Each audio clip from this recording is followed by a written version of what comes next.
ಅಲ್ಲಿ ಅಪಿ ಶಬ್ದ ಹಾಕಿದ್ರೆ ಸರಿ.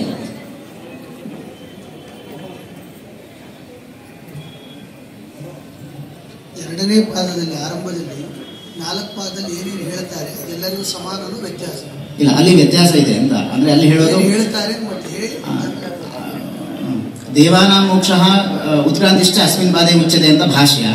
ಇಲ್ಲಿ ಪ್ರಶ್ನೆ ಏನು ಅಂತಂದ್ರೆ ಈ ಪದಗಳಿಗೆ ಹೇಗೆ ಅನ್ವಯ ಮಾಡ್ತೀರಿ ಅಂತ.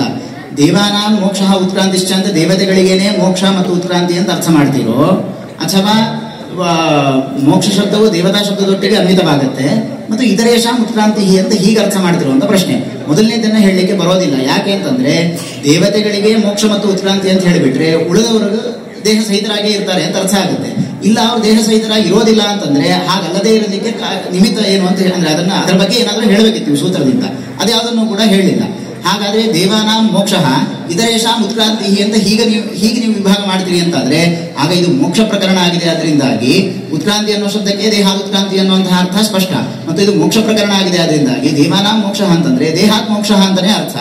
ಹಾಗಾಗಿ ಎರಡಕ್ಕೂ ಕೂಡ ಒಂದೇ ಅರ್ಥ ಬಂತು. ಅದರಿಂದಾಗಿ ಸಾಮಾನ್ಯವಾಗಿ ಕರ್ಮಕ್ಷಯವು ಹೇಗೆ ಎಲ್ಲರಿಗೂ ಇದೆ ಅಂತ ಹೇಳಿದ್ರು, ಅದರಂತೆಯೇ ಯಾವುದು ಮೋಕ್ಷ ಮತ್ತು ಉತ್ಕ್ರಾಂತಿಗಳು ಎಲ್ಲರಿಗೂ ಕೂಡ ಇದೆ ಅಂತ ಹೇಳಬಹುದಿತ್ತು. ಈಗ ವಿಭಾಗ ಮಾಡಿ ದೇವಾನಾಂ ಮೋಕ್ಷ ಉತ್ಕ್ರಾಂತಿಶ್ಚ ಅಂತ ಹೀಗೆ ವಿಭಾಗ ಮಾಡಿ ಹೇಳಲಿಕ್ಕೆ ನಿಮಿತ್ತ ಏನು ಅಂತ ಪ್ರಶ್ನೆ.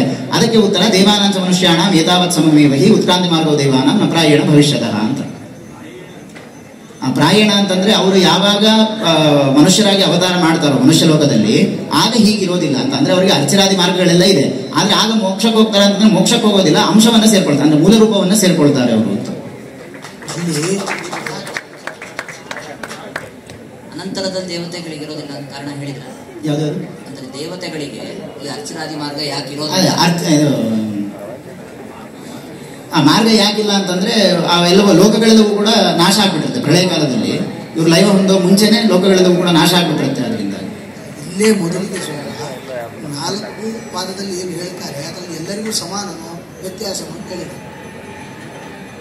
4 ಪಾದದ ಅರ್ಥ, 4 ಪಾದ ಅರ್ಥ ಅದು ಎಲ್ಲರಿಗೂ ಸಮಾನನೋ, 1ನೇ ಪಾದ ಸಮಾನ ಆ ರೀತಿ ಎಲ್ಲ ಇಲ್ಲ ಹಾಗೇನಿಲ್ಲ, ಎಲ್ಲರಿಗೂ ಕೂಡ ಅದು ಸಮಾನ. ಕರ್ಮಕ್ಷಯ ಅಂದ್ರೆ ಸರಿಯಾಗಿ ಪ್ರಶ್ನೆ ತಿಳ್ಕೊಂಡು ಉತ್ತರ ಹೇಳು. ಎಲ್ಲವೂ ಸಮಾನರ? ಎಲ್ಲವೂ ಕೂಡ ಸಮಾನ ಇಲ್ಲ. ಉತ್ಕ್ರಾಂತಿ ಮತ್ತು ಮಾರ್ಗ ಬೇರೆ ಬೇರೆ, ಕರ್ಮಕ್ಷಯ ಮತ್ತು ಭೋಗ ಸಮಾನ. ಬೇರೆ ಬೇರೆ ಅಂತ ಬೇಡ, ಯಾವುದು ಸಾಧಾರಣ ಯಾವುದು ಅಸಾಧಾರಣ? ಕರ್ಮಕ್ಷಯ ಮತ್ತು ಭೋಗ ಎನ್ನುವಂಥದ್ದು ಸಾಧಾರಣ, ಸರ್ವಸಾಧಾರಣ. ಉತ್ಕ್ರಾಂತಿ ಮತ್ತು ಮಾರ್ಗದಲ್ಲಿ ಸ್ವಲ್ಪ ವ್ಯತ್ಯಾಸ ಇದೆ. ಏನ್ ವ್ಯತ್ಯಾಸ ಅಂತಂದ್ರೆ ದೇವತಾ ಇತರರಿಗೆ, ಮನುಷ್ಯರಿಗೆ ಅಂದ್ರೆ ಋಷಿಗಂಧರ್ವಾದಿಗಳಿಗೆ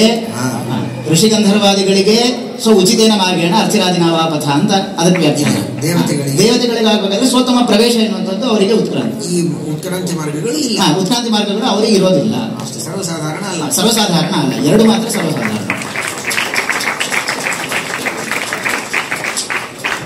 ಉತ್ಕ್ರಾಂತಿ ಸರ್ವಥಾ ಇಲ್ವಾ ದೇವತೆಗಳಿಗೆ? ಅದೇ ಉತ್ಕ್ರಾಂತಿ ಇದೆ, ಅವತಾರ ಮಾಡಿದಾಗ ಮಾತ್ರ ಉತ್ಕ್ರಾಂತಿ ಅಂತಂದ್ರೆ ಅವ್ರ ಮೂಲ ರೂಪಕ್ಕೆ ಸೇರ್ಲಿಕ್ಕೆ ಮಾತ್ರ ಅದಿರೋದು, ಮೋಕ್ಷ ಹೊಂದಲಿಕ್ಕಲ್ಲ. ಮೊದಲನೇ ಪಾದದಲ್ಲಿ ಇದು ಫಲಾಧ್ಯಾಯ ಸಾಧನಗಳನ್ನೆಲ್ಲ ಹೇಳಿದ್ದಾರೆ, ಅದೇ ಕೊಡುತ್ತೆ. ಅಂದ್ರೆ ಇಲ್ಲಿ ಕರ್ಮಕ್ಷಯವನ್ನು ಹೇಳ್ತಾ ಇರೋದು ಒಂದೇ ಸೂತ್ರದಿಂದ, ಇದು ಸಾಧನ ಪಾದ ಆಗ್ಬೇಕಾಗಿತ್ತು. ಇದು ಒಂದೇ ಸೂತ್ರದಿಂದ ಕರ್ಮಕ್ಷಯ ಅಂದ್ರೆ ಆ ಕೊನೆ ಅಧಿಕರಣದಲ್ಲಿ, ಒಂದೇ ಅಧಿಕರಣದಲ್ಲಿ ಕರ್ಮಕ್ಷಯವನ್ನು ಹೇಳ್ತಾ ಇರೋದು. ಮೊದಲಿಗೆ ಸಾಧನೆಗಳನ್ನೇ ವಿಚಾರ ಮಾಡಿದ್ದಾರೆ. ಆದ್ರಿಂದ ಕರ್ಮಕ್ಷಯ ಈ ಪಾದದ ಅರ್ಥ ಆಗೋದು ಹೇಗೆ ಅಂತ ಪ್ರಶ್ನೆ. ಅದಕ್ಕೆ ಅಲ್ಲಿ ಉತ್ತರ ಕೊಟ್ಟಿದ್ದು ಪ್ರಾಯಿಕತ್ವ ಅಂತ. ಅಂದ್ರೆ ಆ ಸಾಧನಾಧ್ಯಾಯದಲ್ಲಿ ಹೇಳದೇನೆ ಇಲ್ಲಿ ಸಾಧನೆಗಳನ್ನು ಹೇಳ್ತಾ ಇದ್ದೀವಿ, ಅದರಿಂದಾಗಿ ಅದಕ್ಕಿಂತ ವಿಲಕ್ಷಣ ಅಂತ ಗೊತ್ತಾಗುತ್ತೆ. ಅಂದ್ರೆ ಅತ್ಯಂತ ಅವಶ್ಯ ಅನುಷ್ಠೇಯ ಅಂತ ಗೊತ್ತಾಗುತ್ತೆ.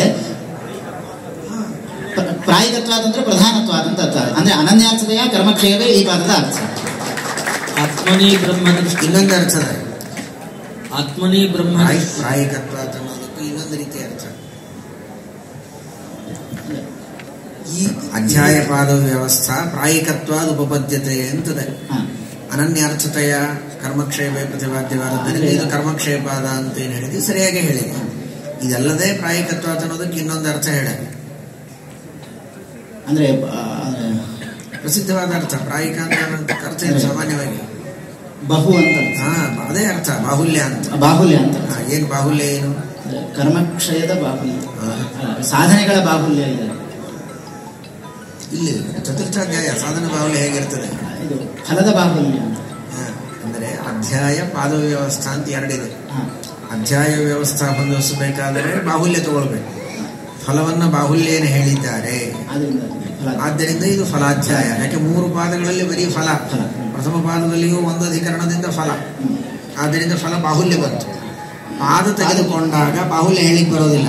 ಯಾಕೆ ಹೆಚ್ಚು ಅಧಿಕರಣಗಳಿಂದ 6 ಅಧಿಕರಣಗಳಿಂದ ಸಾಧನ, ಒಂದೇ ಅಧಿಕರಣದಿಂದ ಕರ್ಮಕ್ಷಯವನ್ನು ಫಲ ಹೇಳ. ಆದ್ದರಿಂದ ಬಾಹುಲ್ಯ ಅರ್ಥ ಬಿಟ್ಟು ಅನನ್ಯಾರ್ಥಯ ಅನ್ನೋದನ್ನು ಪಾದ ವಿವಕ್ಷ ಇದ್ದಾಗ ಮಾಡಬೇಕು.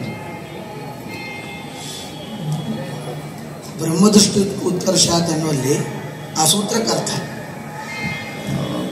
ಪೂರ್ಣತ್ವ ದೃಷ್ಟಿಯನ್ನು ಮಾಡಬೇಕು ನಮ್ಮ ಪ್ರಕಾರ. ಬ್ರಹ್ಮದೃಷ್ಟಿಗೆ ಕರ್ತವ್ಯ ಅಂದ್ರೆ ಪೂರ್ಣ ಅಂತ ಉಪಾಸನೆ ಮಾಡಬೇಕು ಅಂತ. ಎಲ್ಲಿ ಅಂತ ಪ್ರಶ್ನೆ. ಅದಕ್ಕೆ ಈಗ ಹಿಂದಿನ ಸೂತ್ರ ಬಂದಿದ್ದು ನ ಪ್ರತೀಕೆನ ಹಿಸ, ಅದರಿಂದಾಗಿ ಸನ್ನಿಧಾನ ಅಂತ ಪ್ರತೀಕೆ ಅಂತ ನಾವು ಹೇಳೋಣ ಅಂತಂದ್ರೆ ಅದನ್ನ ಹೇಳಲಿಕ್ಕೆ ಬರೋದಿಲ್ಲ.